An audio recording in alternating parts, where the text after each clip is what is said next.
اور اس میں آل محمد ہم اس میں ضرور شامل کرتے ہیں، اور بلکہ جو درود پاک جو نماز میں ہم پڑھتے ہیں اس میں بھی دیکھیے ہم آل ابراہیم کا بھی حوالہ دیتے ہیں. اللہم صلی علی محمد وعلی آل محمد کما صلیت علی ابراہیم وعلی آل ابراہیم انک حمید مجید. اب اس میں ہم نے رسول پاک صلی اللہ علیہ وسلم پر بھی اور ان کی آل پر بھی درود پاک بھیجا. تو ہر مسلمان ہر روز جو 5 وقت نماز پڑھتا ہے وہ 5 مرتبہ سے بھی زائد، یعنی ہر رکعت میں، اور اسی طرح سے یعنی دوسری رکعت میں اور چوتھی رکعت میں جب درود شریف ہم پڑھتے ہیں بالکل، اور اسی طرح سے جب ہم باقی دن میں بھی درود پاک پڑھیں گے تو مسلمان کوئی نہ کوئی 1 دفعہ 2 دفعہ پڑھ ہی لیتا ہوگا. ہمیں امید ہے نا، یہ خوش فہمی ہماری. اور جنت کے نوجوانوں کا سردار بھی. پھر آگے چلتا ہوں نا، پھر اس میں یہ دیکھیے جب ہم یہ پڑھتے ہیں تو آپ کی آل پہ بھی شامل ہے. تو آل میں حضرت امام حسن امام حسین اور سارے اہل بیت شامل ہیں. ٹھیک ہے، بالکل. تو حضرت امام حسین پہ بھی ہم یہ درود پاک پڑھتے ہیں، اللہ تعالیٰ ان پہ بھی رحمتیں بھیجتا ہے. اور اس کے ساتھ پھر حضرت امام حسین رضی اللہ تعالیٰ جو ہیں یہ بچپن سے رسول پاک صلی اللہ علیہ وسلم کی گود میں پلے. یعنی آپ نے ان دونوں بچوں کو اور بالخصوص حضرت امام حسین کو امام حسن کو بھی خود ان کی پرورش کی، ان کی تربیت کی. تو بلال بتائیے نا، جس بچے کی تربیت گود مصطفیٰ صلی اللہ علیہ وسلم میں ہو، یعنی وہ جو کائنات کے لیے رحمت للعالمین ہیں، محسن انسانیت ہیں، امام ہیں اور امام الانبیاء ہیں، انبیاء کے وہ امام ہیں. ابھی جو رجب کے اندر معراج آیا کہ آپ نے امامت کرائی اور بیت المقدس کے اندر جو ہے تمام انبیاء نے صفیں بنا کر آپ کے پیچھے نماز پڑھی. تو کیا اس سے بڑھ کر کوئی گود ہو سکتی ہے؟ اس کائنات میں تو نہیں ہو سکتی. ٹھیک ہے، تو امام حسین رضی اللہ تعالیٰ وہ خوش قسمت بچے ہیں، جب پیدا ہوئے تو صلی اللہ علیہ وسلم نے ان کو اپنی گود میں لیا. ٹھیک ہے، ان کے کان میں اذان دی اور انہیں اپنے ہاتھ سے گھٹی دی، یعنی اپنے لعاب بھی آپ نے ان کو لگا جو حدیث میں آتا ہے. تو اب اتنی برکت والی جو زندگی کا آغاز ہے، یہ ولادت کے بعد ایسا موقع ان 2 بچوں کو ملا کہ جنہیں آپ نے اپنی گود میں لیا، اور حضرت امام حسین پر آپ نے بہت زیادہ ان پہ توجہ دی، ان کی تربیت کی. روایات میں ہے کہ کندھوں پہ سواری بھی پھر آپ ان کے ساتھ اتنے جب ہوئے بڑے، جو بچہ بڑا ہوتا ہے تو وہ آپ کے گھر میں پلے بڑے، اور پھر آپ کے ساتھ چلتے تھے، آپ انہیں باہر لے جاتے تھے، مسجد میں لے جاتے تھے. آپ چھوٹے بچوں کو جیسے اٹھاتے ہیں آپ انہیں اپنے کندھوں پہ سوار کر لیتے تھے، وہ آپ کے کندھوں پہ بیٹھ جاتے تھے اور دونوں بیٹھ جاتے تھے. حضرت ایک طرف امام حسن، ایک طرف امام حسین بیٹھ جاتے تھے.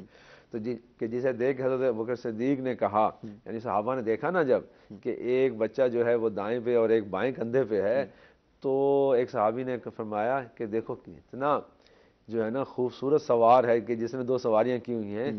تو ایک نے کہا دیکھو کتنی سواریاں کتنی خوش قسمت ہیں. حضرت ابوبکر صدیق نے جواب دیا کہ دیکھو یہ جو سواریاں ہیں تو خوبصورت ہے، سوار تو ہیں ہی ہیں، جو سواریاں ہیں وہ کتنی خوش قسمت ہیں کہ ایک طرف امام حسن امام حسین تھے. اور پھر اتنے اچھے بچے تھے، جب وسلم نماز پڑھتے تھے تو ساتھ بیٹھتے تھے، ساتھ تربیت میں نماز پڑھاتے تھے. اور بعض دفعہ ایسا بھی ہوا کہ بچے جیسے کھیلتے ہوئے پیچھے سوار ہو جاتے ہیں سجدے میں، تو امام حسن سوار بھی ہو گئے، امام حسین بھی سوار ہو گئے. تو پھر آپ نے سجدہ لمبا کر دیا، سر نہیں اٹھایا کہ جب تک بچے اتر نہ جائیں. تو یہ محبت اور پیار اور تربیت کا انداز ہے. تو اس لیے اس میں ہماری سبق یہ ہے کہ ہم بھی بچوں کی اچھی تربیت کریں، ان کو دین کی تعلیم دیں، ان کو نماز سکھائیں، اور نماز سے انہیں روکے نہیں، جھاڑے نہیں. ہمارے ہاں تو مسجدوں میں ہوتا ہے اگر بچے آئیں تو ہم انہیں آخری صفوں میں بھی بھیجتے ہیں، پھر ان کو ہم جھڑک دیتے ہیں، سختی کرتے ہیں. تو اس لیے آپ دیکھیے حضرت محمد مصطفیٰ صلی اللہ علیہ وسلم نے کبھی ایسا نہیں کیا. آپ صلی اللہ علیہ وسلم کی پوری سیرت طیبہ میں ہمیشہ بچوں سے پیار، اور ان بچوں سے تو بہت ہی پیار. حضرت امام حسین کی آپ نے خاص تربیت فرمائی اور آپ کی دینی تربیت بھی کی، اخلاقی تربیت بھی کی. ٹھیک ہے، جو عرصہ تھا وہی تھا، تو وہ آپ 7-8 سال وسلم کے ساتھ رہے. تو 7-8 سال ہی میں انسانی شخصیت بنتی ہے. ماہر نفسیات کہتے ہیں کہ جو بچوں کی شخصیت ہے نا، پرسنالٹی ہے، ان کا جو مائنڈ میکنگ ہے، وہ 7 سے 8 سال کی عمر میں مکمل ہو جاتا ہے.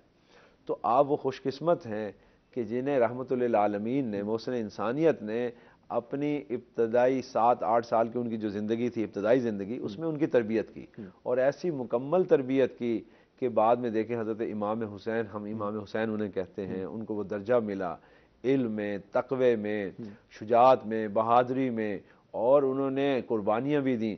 تو یہ ساری جو ان کی زندگی ہے، یہ اصل میں وہ 7-8 سال جو بچپن کے حضرت یعنی رسول پاک صلی اللہ علیہ وسلم کی زیر نگرانی، زیر تربیت اور آپ کی تربیت سے جو انہوں نے حاصل کیا اس کا وہ نچوڑ ہے، وہ اس کا کنکلوژن تھا کہ ایک ایسی شخصیت تیار ہو گئی حضرت امام حسین رضی اللہ تعالیٰ عنہ کی کہ جو پھر حق پر قائم رہی، اور کبھی انہوں نے پھر باطل کو اختیار باطل کو ہمیشہ سے ٹکرائے، اس کے ساتھ کوئی کمپرومائز نہیں کیا، اور پھر آپ میں سچائی، دیانت، امانت، بہادری، شجاعت، یہ اعلیٰ صفات جو ہیں ساری، یہ اسی تربیت رسول اللہ علیہ وسلم سے پیدا ہوئی۔ یقیناً اس حوالے سے ہم نے نصرت امام حسین علیہ السلام کی زندگی جو ہے وہ عملی نمونہ ہے ہم سب کے لیے، اور انہوں نے جس طرح سے قربانی دی ہے اس کے ساتھ ساتھ جو ان کی مکمل زندگی ہے وہ ہم سب کے لیے اس سے کافی زیادہ، اگر ہم اس پہ عمل کرنے کی کوشش کریں تو کافی زیادہ ہم دنیا و آخرت میں بہتری حاصل کر سکتے ہیں۔ ہمارے ساتھ ہمارے دوسرے مہمان بھی موجود ہیں۔ عمر قادری صاحب، آج ہم آپ سے نعت مقبول صلی اللہ علیہ وسلم سنیں گے ہمارے ناظرین کی خدمت میں۔ تو ہم دیکھتے ہیں کہ موجودہ حالات میں جس طرح سے ہماری آج کل عادات بن چکی ہیں، ہماری جو روزمرہ کے معاملات ہیں، تو ہم ان تعلیمات کو فالو نہیں کر رہے، جس وجہ سے ہم پریشان حال بھی نظر آتے ہیں اور ڈپریشن، انزائٹی کا شکار بھی نظر آتے ہیں۔ تو کتنا اس حوالے سے ہم سب کو ضرورت ہے دین سیکھنے کی اور اس پر عمل کرنے کی؟ بلال، آپ نے بہت اچھا سوال کیا ہے۔ سچی بات یہی ہے کہ انبیاء علیہ السلام اسی مقصد کے لیے اس دنیا میں آتے ہیں، کیونکہ انسانیت بھٹکی ہوتی ہے، راہ راست پہ نہیں ہوتی، اور وہ اپنے مقصد زندگی سے ہٹی ہوتی ہے، اور انہیں اپنی زندگی کا کسی مقصد یا گول کا پتہ ہی نہیں ہوتا، وہ دنیا میں پڑے ہوتے ہیں، یہی مادیت، یہ سب کچھ ہے۔ ہوا یہی اب ہمارے ساتھ کہ ہم بحیثیت مسلمان، نام کے مسلمان ہیں، ہم نے کلمہ بھی پڑھا ہوا ہے، ہم جسے کہتے ہیں قانونی مسلمان ہیں، لیکن حقیقت میں ہمارا وہ اسلام سے وہ تعلق نہیں ہے۔ وہ ہمارے ٹیچر ہمیں کہتے ہیں کہ ہم مسلمان خیل ہیں، کیونکہ ہمارے یہاں وہ خیلی ہوتی ہیں ہر قوم کے ساتھ، خیل ہوتے ہیں، یعنی ہم جو قانونی مسلمان ہیں، ہمیں حقیقی مسلمان جو بننے کے لیے نا ابھی بڑا وقت چاہیے۔ وہ اس وقت ہوگا جب ہم اللہ اس کے رسول صلی اللہ علیہ وسلم کی تعلیمات کو صحیح طور پہ اپنائیں گے، اور جب ہم تعلیمات کو اپنائیں گے اس میں جو اللہ سبحانہ و تعالیٰ سے بندے کا تعلق ہے، کیونکہ اللہ ہمارا رب ہے، ہم اس کے بندے ہیں، اور انبیاء علیہ السلام نے آگے سب نے یہی کہا، اور ہمارے آخری نبی حضرت محمد صلی اللہ علیہ وسلم نے بھی انسانیت کو یہی کہا کہ یہ اللہ کی کتاب ہے، قرآن مجید، اس قرآن کے مجید کے مطابق اپنی زندگی بسر کرو۔ ہمارے کالر میں موجود ہیں فیضان۔ السلام علیکم فیضان صاحب، جی آواز آ رہی ہے آپ کو؟ السلام علیکم سر۔ وعلیکم السلام جی فیضان صاحب، کیا سوال پوچھنا چاہیں گے؟ اللہ کی رحمت، آپ کی دعا جی سر، ماشاءاللہ بہت پیاری بھائی عمر نے پڑھی ہے نعت، جی کمال کر دیجیے۔ کچھ سوال بھی پوچھنا چاہیں گے؟ ہاں جی ماشاءاللہ، اللہ انہیں بہت ترقی دے۔ جی بہت شکریہ آپ کا۔ عمر قادری صاحب، آپ کے حوالے سے ان کا تھا کہ آپ نے ماشاءاللہ بہت پیارا کلام پڑھا۔ ڈاکٹر صاحب، جس طرح ہم بات کر رہے تھے اسلامی تعلیمات کے حوالے سے، دیکھیے میں بات کر رہا تھا نا کہ ہمیں رسول پاک صلی اللہ علیہ وسلم نے جو بات بتائی، اور جسے مولانا وہ حالی نے کہا نا مسدس میں، وہ حرا سے اترا سوئے قوم آیا، ایک نسخہ کیمیا ساتھ لایا، ٹھیک ہے، وہ بجلی کا کھٹکا تھا کہ جو اپنا صوت ہادی، تو یہ رسول پاک صلی اللہ علیہ وسلم جب اس دنیا میں آئے انسانی ہدایت دینے کے لیے تو قرآن مجید اللہ کی کتاب لائے، تو ہم اللہ کی جو کتاب ہے اگر اس کو اختیار کریں گے، اس کو سمجھیں گے، اس پہ عمل کریں گے، اور اس کی تشریح و توضیح سیرت پاک صلی اللہ علیہ وسلم ہے، آپ کی سیرت کو اپنائیں گے تو پھر ہمارے مسائل حل ہوں گے۔ آج کل ہم بات کرتے ہیں ماڈرنائزیشن کی بات کرتے ہیں، جدت کی بات کرتے ہیں، نئی تبدیلیوں کی بات کرتے ہیں، لیکن ابھی اگر ہم اپنے معاشرے میں اپنی جو ہمارے ایکٹ ہوتے ہیں، ہمارے رویے ہوتے ہیں، ان کو اگر ہم کمپیئر کر لیں 1400 سال سے پہلے، تو ہمارے تو بہت ہم پیچھے ہیں، ہم تو ابھی رتی برابر بھی اسلام نے جدت سے یا جدید چیزوں سے نہیں منع کیا، اس نے کہا تمام چیزوں کو اللہ اس کے رسول کے تابع کر لیں۔ آپ دنیا کی زندگی میں اسلام کہتا ہے یہ جو فوز و فلاح ہے نا، قد افلح من زکاہا وقد خاب من دساہا، کہ آپ کامیاب ہیں، فلاح یافتہ ہیں جب آپ اپنا تزکیہ کریں گے۔ آپ اس دنیا میں رہتے ہوئے انسان اپنا تزکیہ کرے، اپنے آپ کو پاک اور صاف کرے، اور وہ ہوگی الہی تعلیمات، قرآن مجید اور رسول پاک صلی اللہ علیہ وسلم کی ہدایات اور آپ کی سیرت طیبہ کے ان دونوں کو اختیار کر کے آپ جدید چیزیں اختیار کر سکتے ہیں۔ جدید دیکھیں ٹیکنالوجی ہے، سائنس ہے، علم ہے، اس سے اسلام منع نہیں کرتا۔ اسلام تو کہتا ہے جدید علم حاصل کرو، جدید سے جدید ٹیکنالوجی حاصل کرو، بلکہ رسول اللہ صلی اللہ علیہ وسلم نے خود جدید چیزوں کو، جو نئی چیزیں خود ہمیں بتائیں. لیکن اس میں ہم نے اپنے نوجوانوں کو ایک اور چیز بھی سکھانی. آپ ٹیچر بھی رہے ہیں، آپ نے شعبہ اسلامیات اور باقی جی میں پڑھا رہا ہوں، ابھی بھی پڑھا رہے ہیں، اور وہاں پر چیئرمین بھی رہے اور باقی. تو ایک اور چیز مادیت پرستی زیادہ آ گئی ہے. اب جس کے پاس کوئی بہتر چیز نہ ہو، کپڑے بہتر نہ ہو، اچھا موبائل نہ، نوجوانوں کے پاس وہ پریشان ہو جاتا ہے.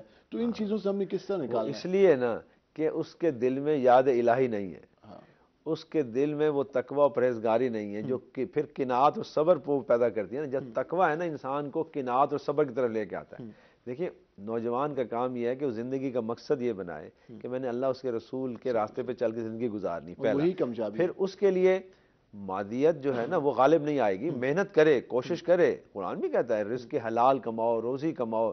رزق کے لیے کوشش کرنا ہر مسلمان پر فرض ہے. یعنی نماز فرض پڑھنے کے بعد، وسلم کی حدیث ہے، فرض نماز کے بعد جو ہے نا طلب کسب الحلال فریضۃ بعد الفرائض، یعنی فرائض کے بعد جو 4 فرض ہیں ان کے بعد تم پر روزی حلال کمانا، رزق حلال کی تگودو اور کوشش کرنا یہ فرض ہے.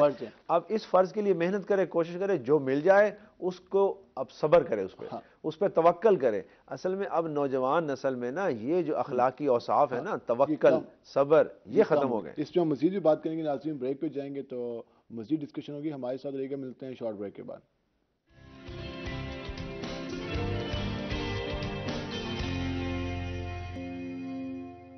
ویلکم بیک ناظرین. جس طرح ہم بریک سے جانے سے پہلے ہم ڈسکس کر رہے تھے اسلامی تعلیمات کے حوالے سے، ہم ذرا واپس آتے ہیں پروفیسر ڈاکٹر عبدالقدوس سیف صاحب کے پاس.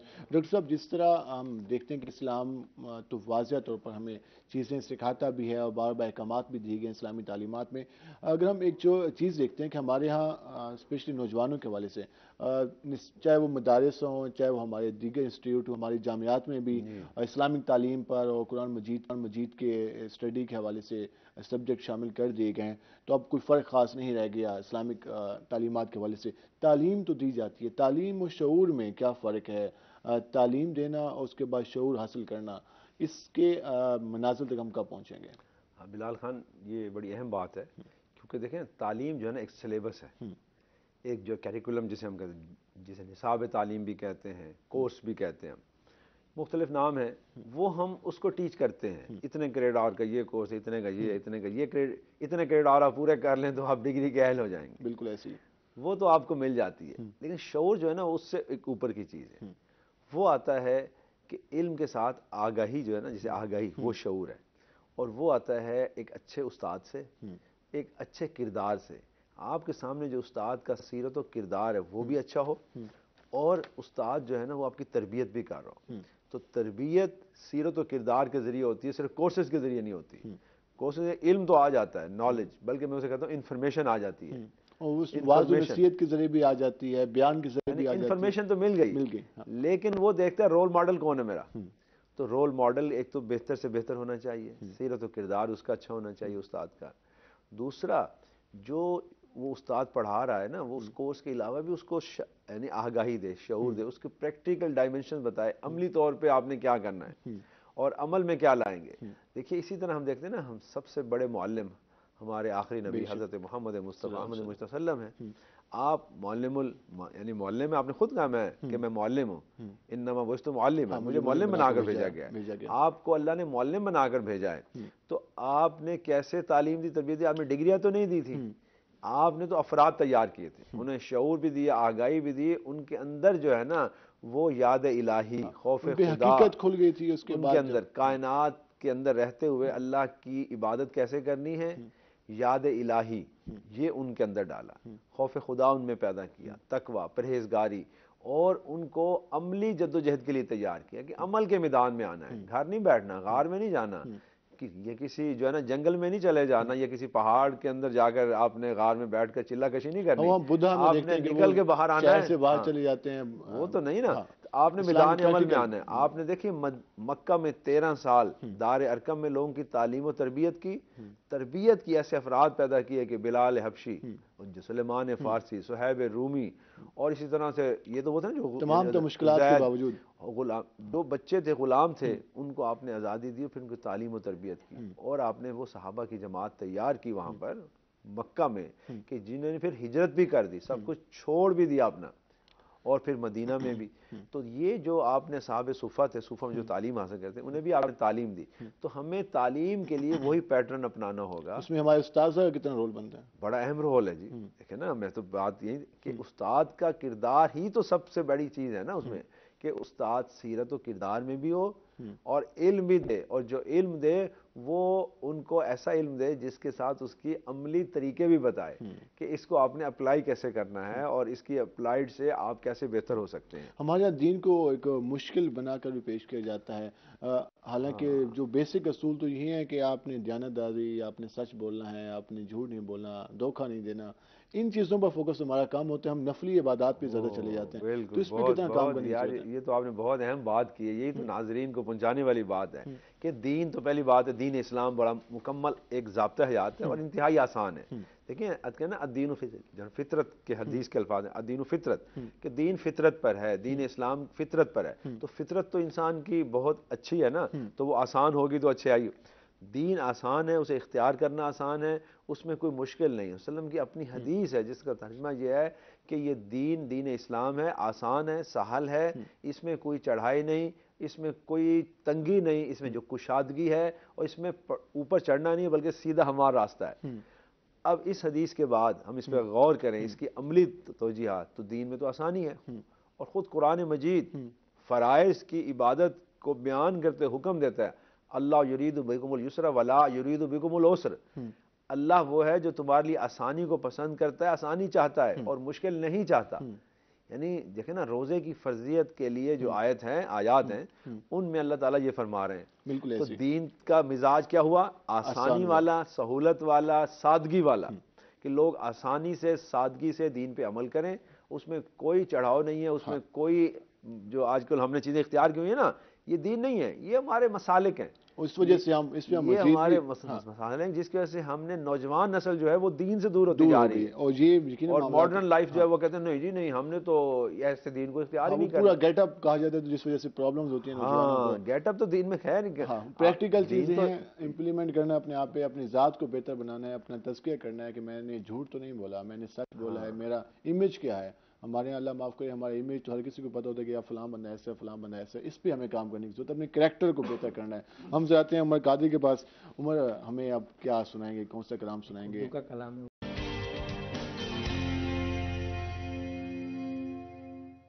ویلکم بیک ناظرین. جس طرح ہم بریک سے جانے سے پہلے ڈسکس کر رہے تھے، جو ہمارے رویے ہیں، ہمارے معاملات ہیں، روزمرہ کی روٹین ہے، ان سارے معاملات کو ہم ڈسکس کیا. جو آج کل حالات چل رہے ہیں ان کو بھی ایک اور چیز ہم دیکھ رہے ہیں کہ موسمیاتی تبدیلیاں بھی ہم آج کل کافی زیادہ اپنے، خصوصاً پاکستان کی بات کریں تو ہم نے سیلاب کو فیس کیا. اگر ہم ترکی کی بات کریں تو انہوں نے زلزلے کو فیس کیا. اسی طرح ہر جگہ ہم کہیں نہ کہیں کوئی تبدیلیاں دیکھ رہے ہیں. اور اسپیشلی جو پاکستان جیسے ممالک ہیں وہاں تو کچھ زیادہ ہی اس طرح کے معاملات سامنے آ رہے ہیں. اسلام کی کیا تعلیمات ہیں ان حالات میں، ان واقعات میں؟ کس طرح سے زندگی گزاری جا سکتی ہے؟ ان حالات کو کس طرح سے فیس کیا جا سکتا ہے؟ ہم ڈاکٹر صاحب جانیں گے. ڈاکٹر صاحب، جس طرح ہم دیکھ رہے ہیں کہ معاملات دیکھ رہے ہیں، ہم نے سیریا میں دیکھا، اس کے علاوہ ہم نے ترکی میں ایک سلسلہ دیکھا، اپنے پاکستان میں ہم نے سیلاب کو فیس کیا، اور ابھی بھی خطرہ ہے کہ آگے موسمیاتی تبدیلیاں کافی خطرناک ہوں گی. اسلام میں اس حوالے سے کیا کیا چیزیں ہیں؟ اسلام دین فطرت ہے. دین اسلام نے ہمیں اس بارے میں نا بڑی بنیادی تعلیمات دی ہیں. قرآن مجید کے اندر بھی ہے کہ ہم اپنے ماحول کو ٹھیک رکھیں. اور ماحول کو ٹھیک رکھنے کا مقصد یہ ہے کہ ہم دنیا میں فساد نہ پھیلائیں. فساد فی الارض کو اللہ نے منع فرمایا. اب یہ کیسے ہوتا ہے؟ دیکھیے، اس کی وجہ ہم خود بنتے ہیں ان موسمیاتی تبدیلیوں کی. ہم نے آلودگی پھیلائی، ہم نے انڈسٹریلائزیشن کا جتنا انڈسٹری لگی، صنعتیں لگی، ان کا جو فالتو سامان جو فضلہ کہتے ہیں، انڈسٹریلائزیشن کا جتنی ویسٹیج تھا اس کو ہم نے شہروں میں اور جو دریاؤں میں، نہروں میں پھینک دیا. اور اسی سے پھر ہماری فصلیں بھی خراب ہوئیں، ہماری صحتیں بھی خراب ہوئیں، اور موسمی آلودگی بھی پھیلی. دوسرا، جتنا ہم یہ شاپنگ بیگ کا استعمال کرتے ہیں اس سے آلودگی پھیلتی ہے. اس کے ساتھ ساتھ ہم نے گیسز جتنی، یہ دھواں اور گیسز جو ہوتے ہیں کیمیکلز کی، یہ ساری ہم اس فضا میں لگاتے ہیں.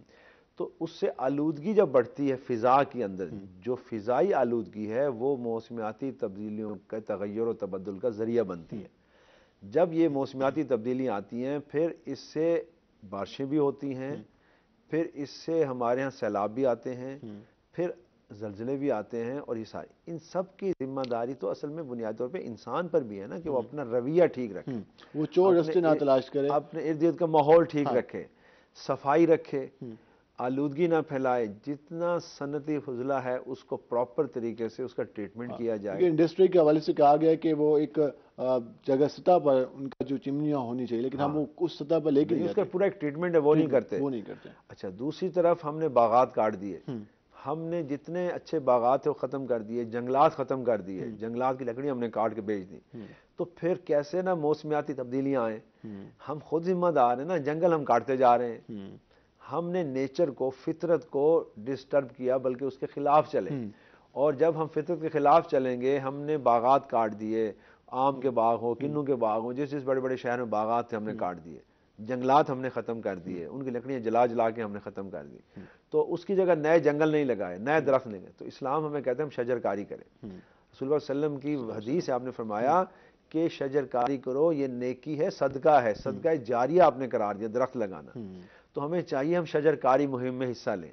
اس کا پرو ایکٹیو یہ ہے کہ ہم ان چیزوں سے بچنے کے لیے، ہم موسمیاتی تبدیلیوں سے بچنے کے لیے شجر کاری مہم چلائیں، درخت لگائیں اور وافر تعداد میں لگائیں، جنگلات لگائیں، اور اپنے ارد گرد کے ماحول کو صاف رکھیں، اور صنعتوں کو شہر سے باہر لگائیں، اور ایسے علاقوں میں لگائیں جہاں ان کا باقاعدہ ٹریٹمنٹ بھی ہو سکے۔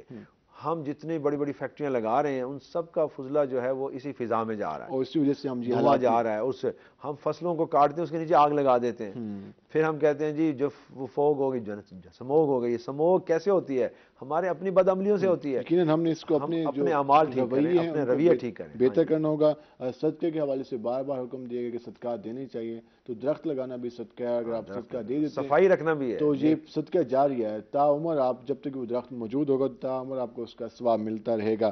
اور اس حوالے سے پروفیسر ڈاکٹر عبدالقدوس صاحب، آپ کا بہت شکریہ، ہمارے پروگرام میں تفصیل ہم نے ڈسکس کیا، ٹائم کی قلت تھی، مزید بھی ہم اس کو ڈسکس کر سکتے تھے لیکن وقت اتنا ہی تھا۔